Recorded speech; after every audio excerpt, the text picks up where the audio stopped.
Hello and welcome to another video. My name is Boxiest, and today we are going to continue the What If series. What if events had gone differently? And in this What If, we're going to change the history of Cobra Kai. What if Sato trained Daniel instead of Mr. Miyagi during the events of the Karate Kid? So in this timeline, Sato and Yukie would still be arranged to be married, and Mr. Miyagi would still fall in love with her. Sato would feel betrayed, and he would feel that his honor was disgraced. Sato would be angry, and he would decide to leave Okinawa and go to the US. And Sato would fight in the war, and Sato would live out his life alone, and Daniel would still move to the valley, and the events of the Karate Kid would still happen. Johnny would bully Daniel, and those events would stay the same. In the night of Halloween, it would actually be Sato that would defend Daniel from the Cobra Kais. Sato and Daniel would show up at Cobra Kai, and they would want to talk to Kreese. And the interaction between Kreese and Sato would be very similar to the interaction between Mr. Miyagi and Kreese from the original timeline. Sato would agree to train Daniel, so Sato would teach Daniel a much more aggressive form of Miyagi-Do. Sato's training would be very similar to Miguel's training from Cobra Kai. Sato would also train Daniel in a very similar way that he trained Chozen in the original timeline, and Daniel would be more skilled in this timeline. Sato wouldn't keep anything from Daniel, and he would teach him everything he knows. He would know how to use weapons, and he would learn to occasionally strike first.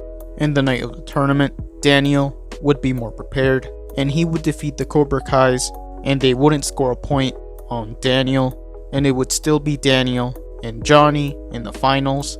Daniel would defeat Johnny without using the crane kick, and he would still win the 1984 All-Valley tournament.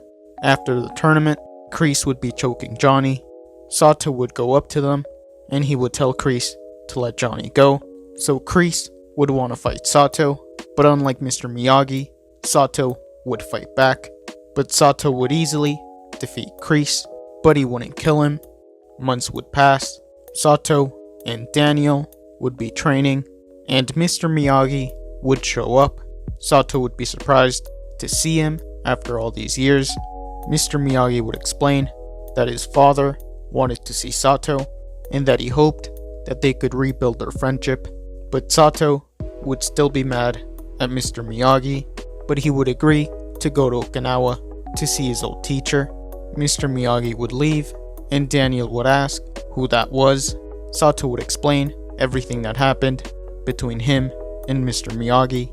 So Daniel wouldn't like Mr. Miyagi in this timeline. Daniel would go with Sato to Okinawa, and since Sato never stayed in Okinawa, the money from Sato's family would go to Chozen, and Mr. Miyagi, feeling bad about what happened between him and Sato, he would have been the one to train Chozen, and Chozen and Sato would meet, and Chozen would explain that he was his nephew.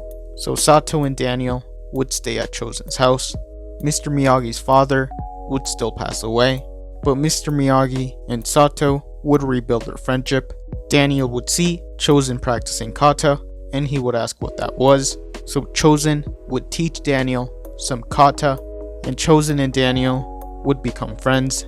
And by the time Sato and Daniel go back to the US, Kreese and Terry would still want to get their revenge on Sato and Daniel, and they would still hire Mike Barnes to intimidate Daniel.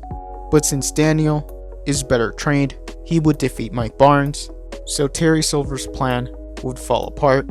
Daniel would sign up for the tournament by his own choice, and he would beat Mike Barnes in the 1985 All-Valley tournament. Daniel would continue fighting in tournaments over the years, and that is where I'm going to end this What If. Thank you guys for watching. What do you guys think would have happened if Sato trained Daniel? Let me know in the comments below.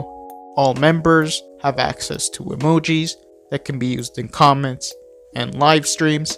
This isn't mandatory. This is only something extra if you want to support the channel even more. YouTube lets me know that the majority of you are not subscribed, so if you guys could subscribe, that would be much appreciated. Thank you guys for watching. Make sure to like this video, subscribe, and turn on post notifications. And I'll see you guys next time.